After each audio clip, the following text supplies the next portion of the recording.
Tatsalach Oy Kaloma in Wenakisa Beth Payatot. I'm the director of the Arts Research Center, Liloitza Tats Esht Paitzich. Welcome, everyone. I'm Beth Payatot. I am the director of the Arts Research Center, and it's good you came. It's good to see you here for the craft talk. It's a great honor today to be able to introduce our guest today, the poet D.G. Okpik. I'm sure many of you were able to hear D.G. read at Lunch Poems today. It was incredible reading at Morrison Library. I want to recognize our collaborators at Lunch Poems and also the Poetry in the Census Foundation that helps support our poetry events here at UC Berkeley. So a few words about D.G. Okpik. She was born in Anchorage, where she spent most of her life, and her family is from Barrow, Alaska, which is the very highest point, right? She is Inupiaq, Inuit. She received an AFA in Liberal Arts and Liberal Studies from Salish Kootenai College. Woohoo! It's in my neighborhood, so got a shout out. She earned both an AFA and BFA from the Institute of American Indian Arts and an MFA in creative writing from the University of Southern Maine's Stone Coast program. So if you know all these places, they are all over the country. D.G.'s been everywhere with her poetry, and her poetry has been everywhere. D.G. Okpik is the author of Blood Snow, which came out from Wave Books in 2022, was a finalist for the 2023 Pulitzer Prize in Poetry, as well as Corpse Whale, which came out from the University of Arizona Press in 2012 and won the American Book Award and the May Sarton Award. She is also the recipient of the Truman Capote Literary Trust Scholarship and just recently was awarded the Wyndham Campbell Award from Yale. She is a Lannan Foundation Fellow at the Institute of American Indian Arts. She lives in Santa Fe, and she is here with us today to give a craft talk called Eskimo in the City, Reading and Writing for Life. So please join me in welcoming D.G. Hi. I don't have to stand up here. I can sit here. Good. I want to be with you all. My name is D.G. Nanook Okpik. I am from the Polar Bear clan. Nanook is by matrilineal side of the family. I come from the Polar Bear clan, and Okpik is Snowy Owl, and I come from the Snowy Owl clan on my father's side. We are a matriarchal society, and with that, usually the storytellers are women. And with that, we keep the knowledge orally. We don't keep the knowledge written as much as we should, although we are starting. Through my language, there are 3 dictionaries that are kind of using right now that are not fully complete yet. They haven't agreed on a syllabary or language, the International Phonetic Alphabet. They haven't agreed on what they should do with it yet. So it is still in development of writing. I didn't grow up speaking Inupiaq. I was adopted, but I grew up in Anchorage, and I got to know my family at age 30. I'm 58 now. And so at age 30, I was able to meet my family and go home for the first time. And it was so enveloping. Everyone there just took me in and showered me with love and goodness and enveloped me with the family. And that was so rewarding. And through that, I was able to say, I'm a storyteller. And they started calling me Inuk, which just means female storyteller in our language. The elders came to me and gave me that name. And I didn't know it, but that name is carried down in my family. through my aunties and my female relatives. So now I'm learning the stories from home, and there are over 300 stories that I'll learn orally. That's a very hard thing to do in my language when I can't speak it. I can write it, I can read it, but it's very hard to do when you can't speak it. So I work in translation. I started reading and writing. I was not very good in my under my former years in school, like first through 12th grade. I didn't do very well, but through college, I did very, very good work. But in high school, it was difficult because we had natives and then we had non-natives, but then I didn't fit in either category. So I had to learn the language to be able to maneuver through that, living in two worlds, living in the natural world, three worlds actually, natural world, man's world, and then Inupiaq and non-Inupiaq. It's very different. And learning that process and learning the stories and be able to write them. I read very first week I started college, I couldn't complete a sentence. I could not complete a sentence. I was not skilled in that craft.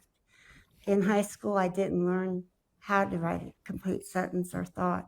So in college, I was taking remedial English and writing courses.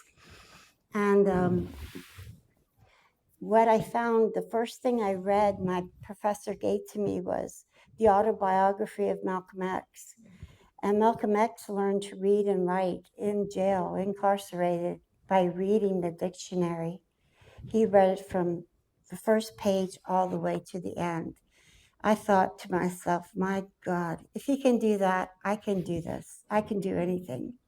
So that's what I do. I have a dictionary about this tall, the Oxford English Dictionary, and then I have many other dictionaries, which are all different, and you should all look at how they're different and how they're made. And we should take the dictionary as a tool that is important. We don't use it as much. We'll Google what's the meaning of the word mink. Well, it's a fierce animal from the north and the Arctic, and it's very simple. Might give one definition, might give one word definition. If you look in the dictionary at the word mink, you might have a whole page of definitions down the page. It's not only important to know the very first definition, the first, second, third, but then when you get down to the 16th, 17th, and 18th definition, it is just as important to know that as well as it is the first. So with these Google apps and these things of looking up words, they're great tools, they are. But I would recommend absolutely to get a dictionary that's good. And there's many of them. And read from the very front page to the very end. I know that's a daunting task that I give you, but it has brought my life to where it is today. And I can read and I can write. And so what I do in my time as an educator, not only teach in the classroom how to write poetry, and we all know the rules and the things that we should go by, that we learn in school, we learn in the classroom, we learn the techniques, we learn inside and out the language. What there is beyond the language is the practice of writing. It's good. I read 4 to 6 hours a day, reading and writing in the morning. And I think that discipline keeps me focused on what I want to say and how I want to convey it. Language is a slippery tool. You can tell it, there's connotation and denotation. You can look it up in the dictionary, or you can have the meaning that is connoting the word, or that connotes that associates with the word.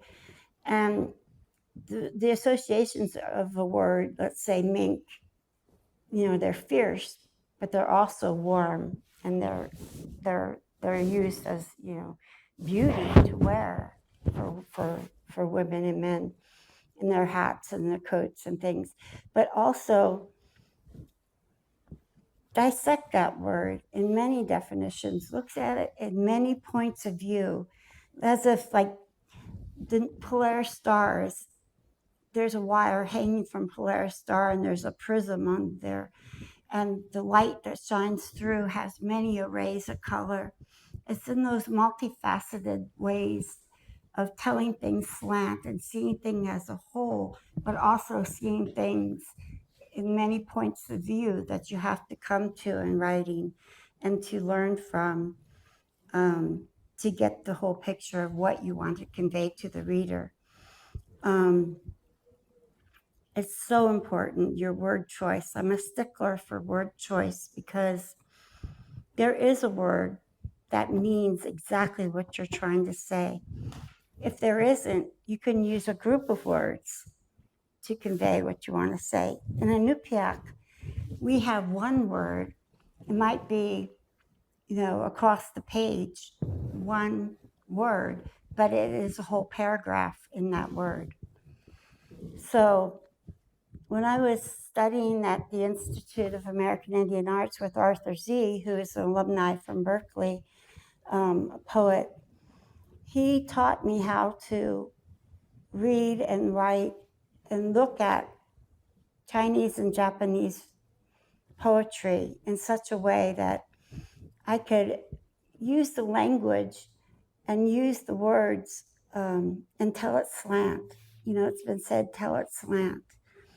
And I can take the words and break the rules now, because we have this toolbox that we've all created.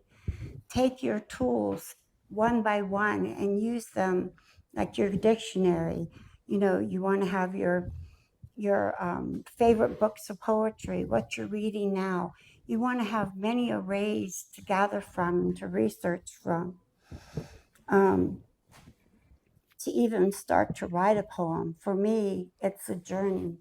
I don't know where I'm going with this poem, but I do know when I arrive and when I get there. And I don't know how I get there, but I do know there's a process. And I've been asked many times, what's your process? Well, I'll start with one word, and I'll be curious of that word and want to know everything about that word. So that's what I do. I look it up in the dictionary. I use different ways, strategies of taking the word and pulling it apart, taking what I'm reading and using a method that I learned in school. It's called SQ3R.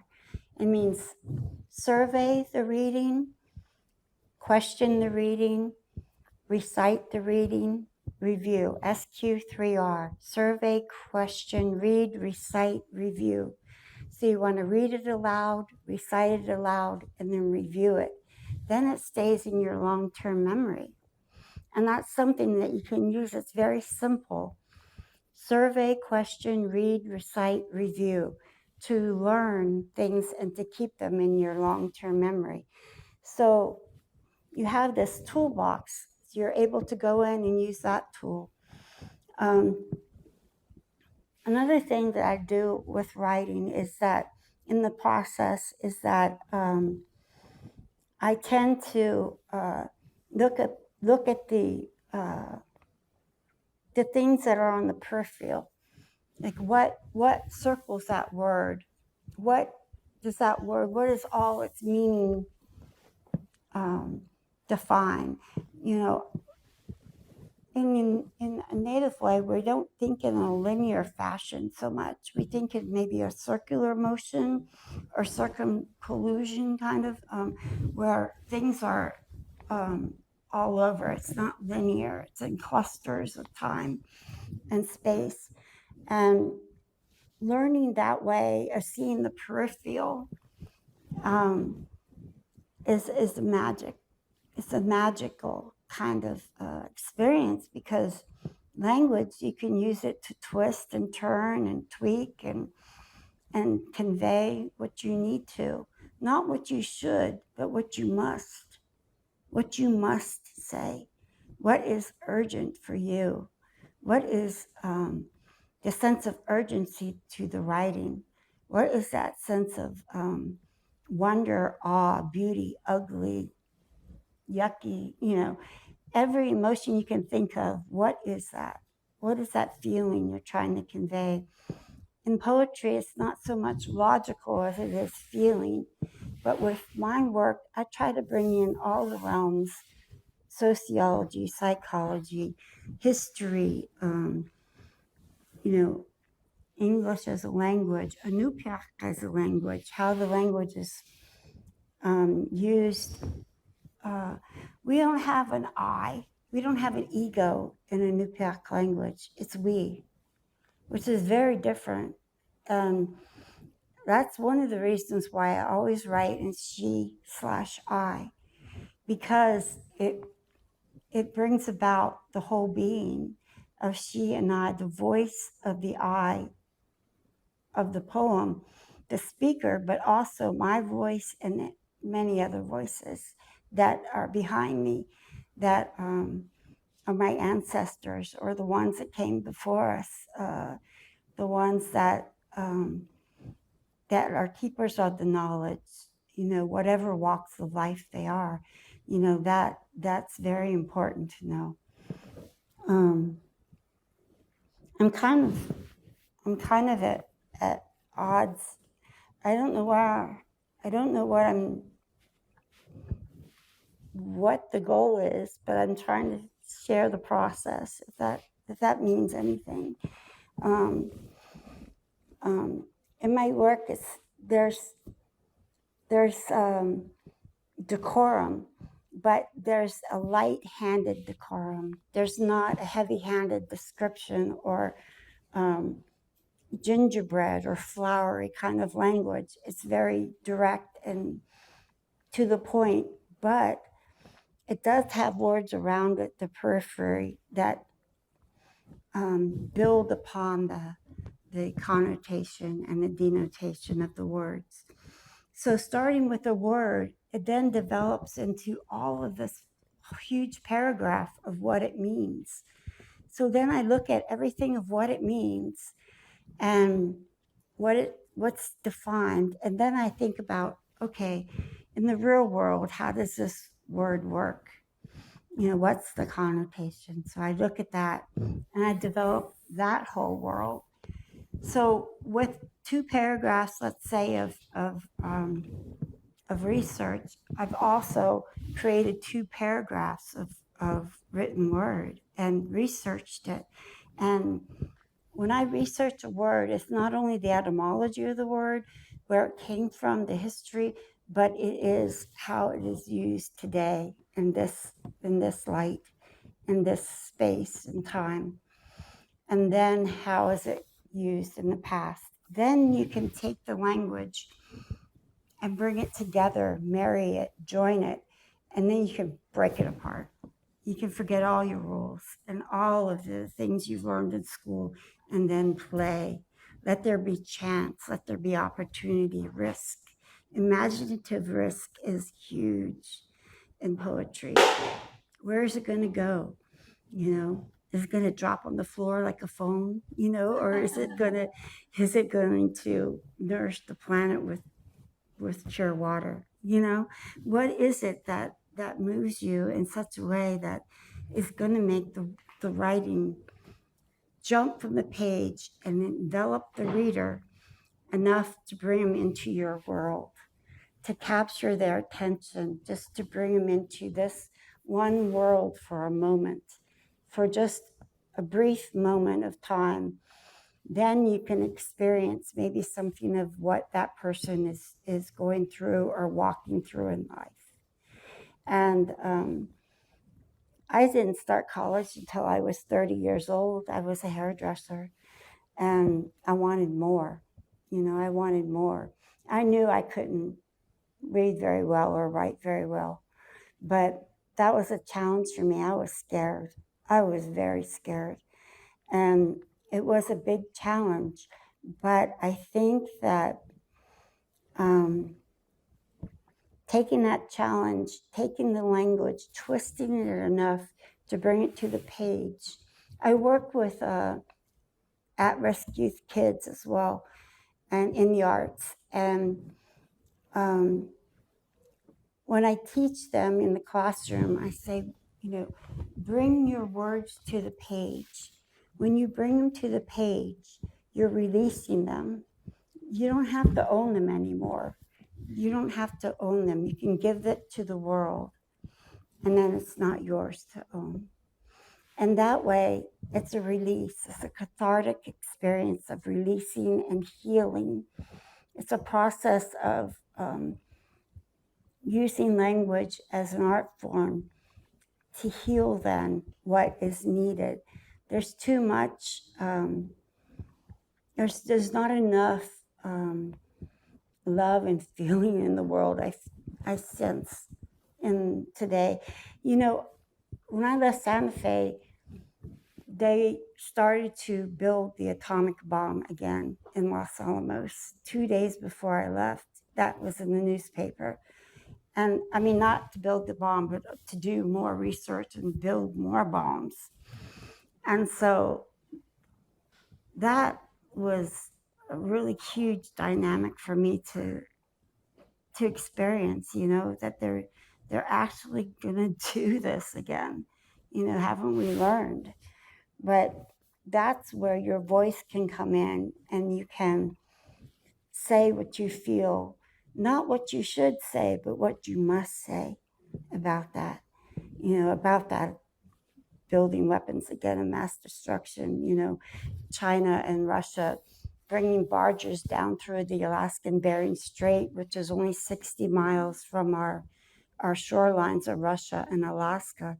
And they're bringing crude sludge and all kinds of uranium, and they're bringing them through the Bering Strait, and they've only attempted it twice.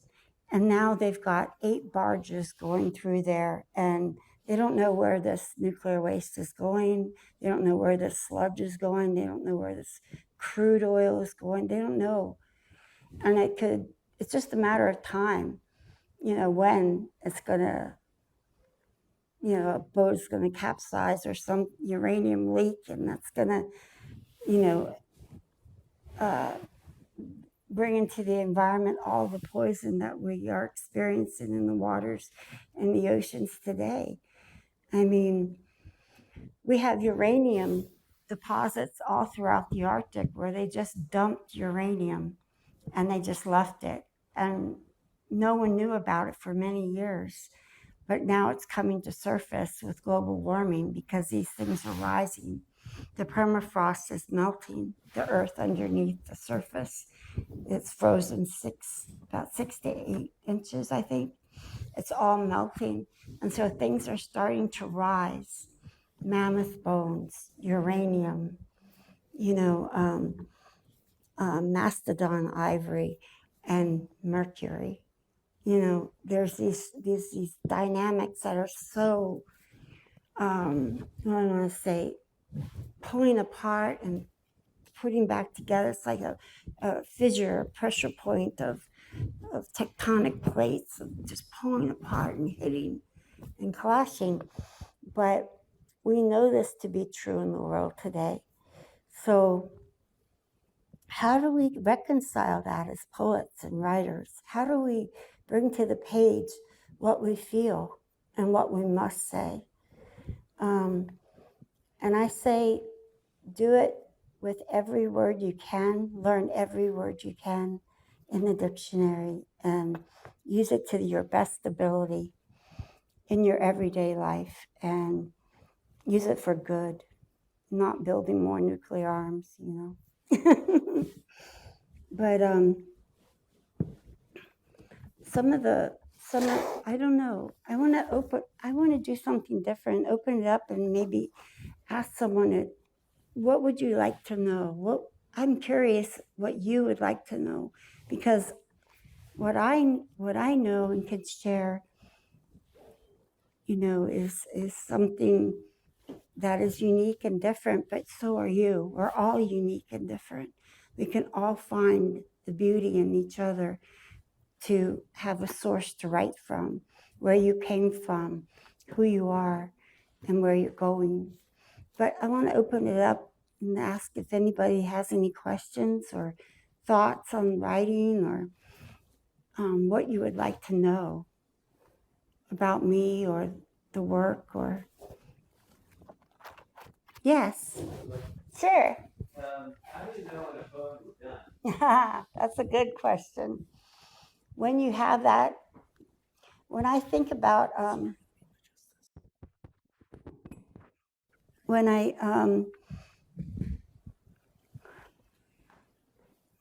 when I'm done, yeah, until the words don't have anything more to say. I mean, I write and write and write. I have notebooks of writing where it's just scrawls of writing, and they're just thoughts and ideas and blips of things that I might see, or postcards that I might collect to write from, you know, things like that. But when I write, it's not linear. A lot of it's like in cluster form, like the way I think. And so I write in Inupiaq first, then I write in English, then I write in Inupiaq, then I write in English. Somehow the translation then congeals and creates something new. And by doing that, it almost is the same. I can't say there's lost. You can find lost. You can be lost in translation. That is very much a real thing. But if you know the language inside and out, and the words inside and out, you can play on the page with your imagination, anything you want to do. That's important, is to have that risk. Yeah, does that help? But I don't know when they're done. I just keep writing till the words are exhausted and I have nothing more to say about that word. And it might just start as one word, but then ends up as 100,000 words. And but that process of taking and giving, taking away from the page and then giving to the page,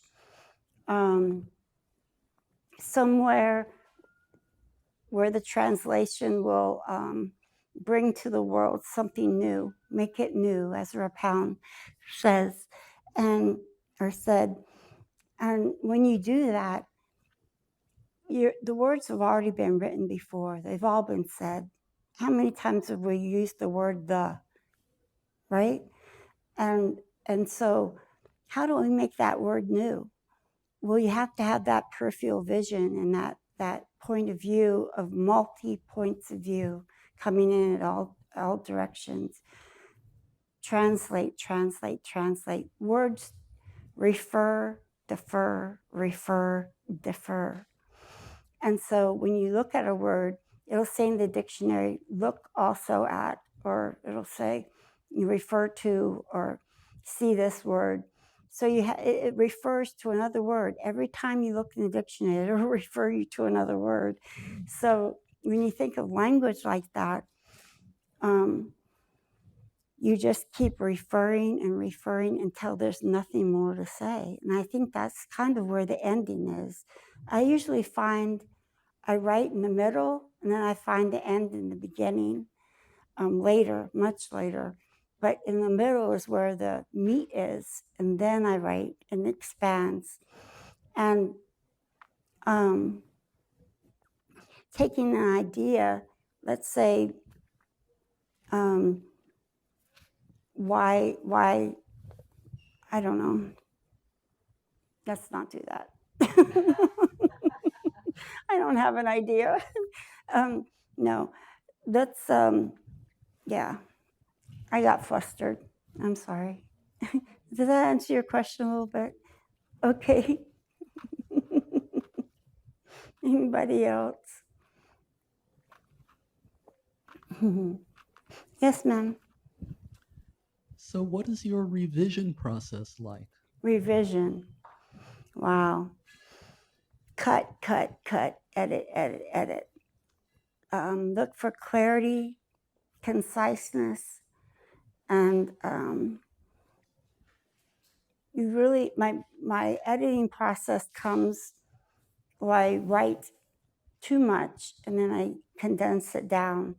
And I think that when you write too much or write, a vast amount, honing it down and what should be there and what must be there. I keep going back to should and must today, but what must be there, I believe, is the heart, the heart of the being.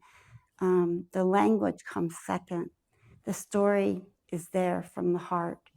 And revision for me is taking away and adding to, taking away, adding to, but reading it aloud and feeling where the language wants to take me, not so much me working the language, but where it wants to take me. And to have that openness, to be open to that and to go with that feeling of uneasiness, unaware, you don't know, you're in maybe an altered state. I write a lot when I get up in the morning early at 5 and I'm still drowsy. So I'm still in that kind of altered state, that dream state.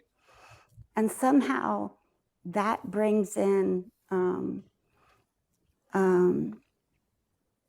the process of knowing the end and knowing the beginning and knowing the meat of the story. But it gives me sustenance, I guess. It feeds me. I breathe to read and I breathe to write. So I don't know where I edit down to where it's just conveying what it needs to. And I don't know where that comes from. Or sometimes it's the sound. Sometimes it's the length to get an epiphany. Maybe for me, it might be a long story, but then it comes down to maybe 10 words. And in those 10 words, those connotations and denotations must be in those 10 words. Because if they're not, you can't see the peripheral. And to own it, to write it and then own it, I think is important as well. I don't know. Does that help? Yes, sir. Noah? Speaking of reading and writing, Mm. I'm just curious what you found in previous collections of Inuit literature. I don't know, if that takes the form of people writing in Yupiaq or in translation of stories and accounts, and maybe what didn't you find in literary sources? Mm-hmm. I spend a lot of time in journals of explorers, and then I spend a lot of time with my grandmas and my aunties because they have the stories. And when I'm writing, I'll go to them and say, "Auntie, is this true? Did this really happen?" And then she'll say, "Yes, that's true. I might be researching, it's a history book." And, they might be writing a story about the way we hunt or with the harpoon or something. And then I'll ask my auntie or uncle, is this true? Is this the way we use this tool? Is this how it is?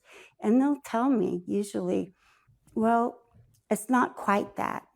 Maybe it's another definition, but they keep me grounded in such a way that I don't lose sense of what the Eskimo people are about, what we're about.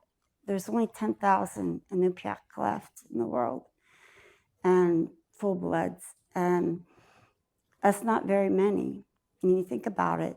But we know the polar bears are going. We know the whales are going. The big mammals are going, big animals. And we know in our stories, it's just change and flux and flow. And we know that we're going next, wherever that might be. But we do know that.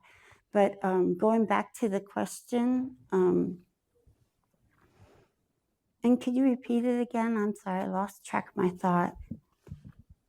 Just when you were kind of looking for information and maybe Yeah. literary stories too, what you were able to find and what you felt you had to figure out how to create. Yeah.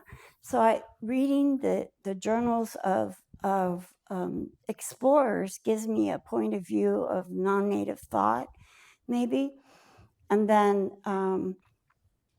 going home and listening to the oral stories about maybe the same incident that occurred. Let's say it's the Boston Tea Party. We'll get the European side of history, but then we'll also get the non-European side of history and the people's history then. And that way, somehow that marriage works. I guess I'm losing my train of thought. I don't know why. But I guess I want to say is that Anupiaqua is very, it's very much a part of the natural world, and we live in such a way that we can't live without the natural world. I told you this morning at the reading, my older brother and my father in our village, Barrow, we decided not to whale this year. And that's forever. We decided not to whale anymore. And that's a huge, huge peril in our lives in Alaska. And we know that the animals are going, so it's just a matter of time. Yeah, in research, I find stories that are half true or half false, but they are part of the story, the big story. It doesn't matter that they might be someone else's thought or opinion. They are part of the whole. And those stories mean just as much as, let's say, an Inupiaq thought of being. And being able to navigate in those two worlds, I think it's very important that I think being adopted has helped me navigate those worlds, both worlds, much easier than someone who grew up on the res or grew up in, on the reservation, and then me being adopted. It's a very different world. So being accepted into those worlds is like writing your history. It's like writing your life.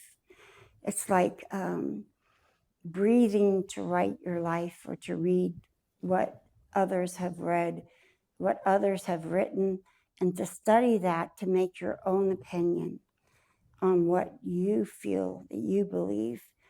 And I found many, many, what do I want to say, many stopping points along the way, because I had to figure out, okay, so this is the Inupiaq thought. Okay, this is the baker's thought. This is the, the dog's thought. When you bring all those points of view together, you can see things in a way that is all encompassing or omniscient almost, in a sense that every specific detail is important. So specificity is another thing that I always stick to. But in those documents, those half stories, I might find a half story from somewhere else, and they might be the same story, you know, but their points of view, they matter. And I think being able to weave back and forth in language and understanding the worldview and the mindset of the Inupiaq language and then the Eskimo language is very different. And I think you could say that of all languages. It's very hard to translate that. But if you can read history and research the time period, the art that was going on, the music, the math, the politics of the day, the religion, the forces of nature, and you can get a point of view that you wouldn't see. Like I wouldn't naturally see an explorer's point of view, but his journal is giving me that feeling, that emotion, and I can grasp that emotion and feeling and then bring words to the page to convey it, if that makes sense. Yeah. But it's hard. It's not easy. Yes, ma'am. Hi, thank you. So Thank you you. mentioned the different domains that you draw from: psychology, sociology, right, the world of nature. I'm a medical anthropologist by training, and I Mhm. study scientists. I make geneticists my natives. I go into their labs and treat them like anthropologists used to treat other people. And I've recently, in the last, I say 5 years or so, started writing more poetry. I've always written poetry since I was a child. And I find myself also drawing from all these different domains. And I guess one of the things that has really been, I guess, the embodied healing, as you say, heart of my poems has really been just dissolving boundaries of my own body and then, animals or even different forms of life and really exploring what we share. Mhm. And part of that for me comes through being in nature, meditating, emptying my mind, if that's possible, right? Just creating spaciousness more than anything. And I just wonder what your path and process has been. I'm also from the Pacific Northwest, from Portland, but know the Seattle and larger area very well. And I just was wondering, for you, what is how do you enter into that sort of fluid connection with the animals in your poetry and the elements in your poetry, the natural elements? Thank you. I think that I grew up in Alaska and know it so intimately well that I grew up on the land, and my father was in the military. He was stationed in Anchorage. He was German and my mother was Irish. So that was very different for me. But I think that bringing in all of these different ideas and points of view and where those come from and where they're going, it's a mystery. It is. It's a mystery. But what was the question again? I forget. I can hear you. How you resource, how you sort of find yourself in, merge with the whale or the, owlets or various elements of the earth. How do you enter into that if there is a process? There are days where you just can't do that. Like, the world is too stressful and your mind is hijacked and there you lose that portal. Yes. More of a connectedness. Yeah, I think so. I think that how do I do that is that being on the land and living on the land every day instead of, going like today I came and they had the water ready for me. Well, on the tundra, you're not going to have a store that has Niagara water to go and someone's just going to give it to you. You have to go and get it. So when you have to do those kinds of things every day, I think that trains your mind to think in a simple and basic way and not get so heady, intellectual and logical, in that headspace kind of we get. I do it all the time.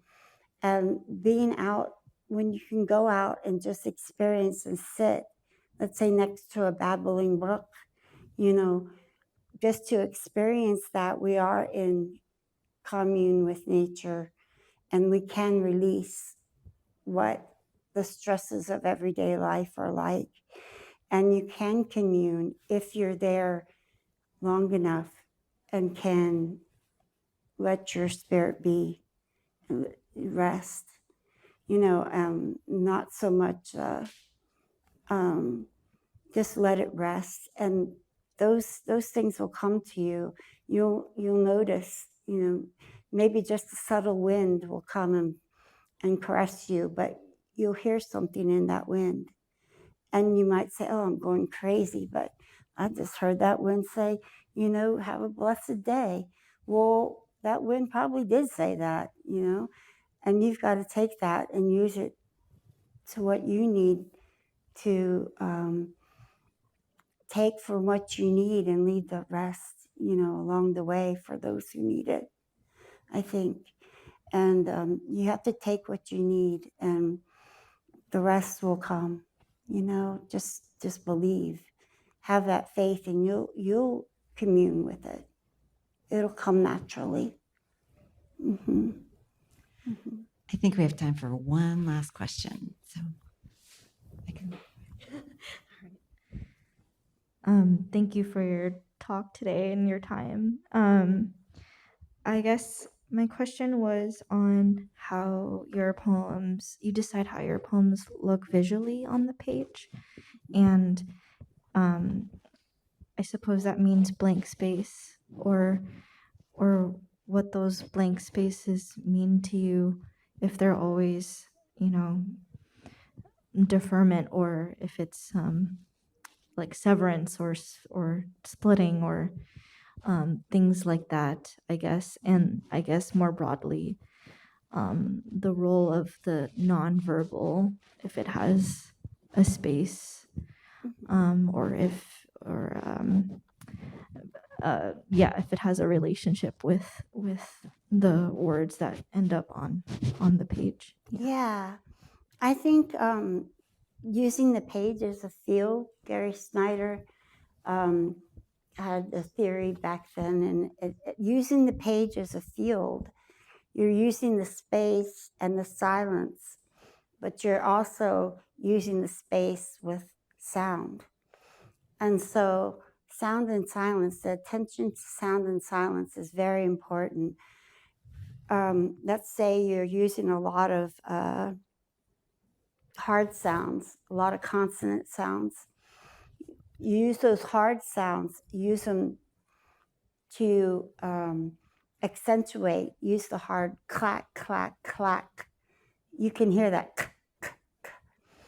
Whereas you use auger, auger, auger. You have the vowel sounds. But when you put them together, they're soft and hard. You can play with that softness and hardness on the page. And use the space wisely as breath or as time to reflect what the words right before that had said.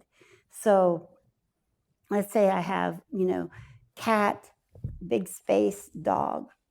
Okay, well, what's the relationship between the dog and the cat? What's the association? What's the definition? What's, who, what, when, where, why, and how? And then being able to, pull it apart, like fracture it, like you said, like languages today. Language is so fractured, and you can just pull it apart and put it together. It's so influential English, and it's getting so many other languages intermixed with the language that it is, it's not true to the very beginning of its definition of English. It becomes the many then. It's not the one, it's the one in the many. So when you think of that, you can connect the dots then. I think, I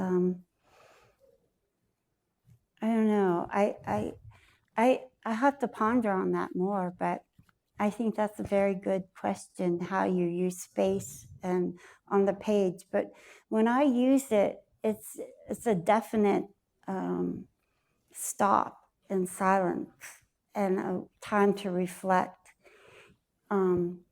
Whereas in punctuation, you can create maybe an end stop, a period or something where it's more fluid. I think when you use it in the natural way instead of man's way, use it in the natural way. There's man's law and there's natural law, and then where are we? Where do we stand?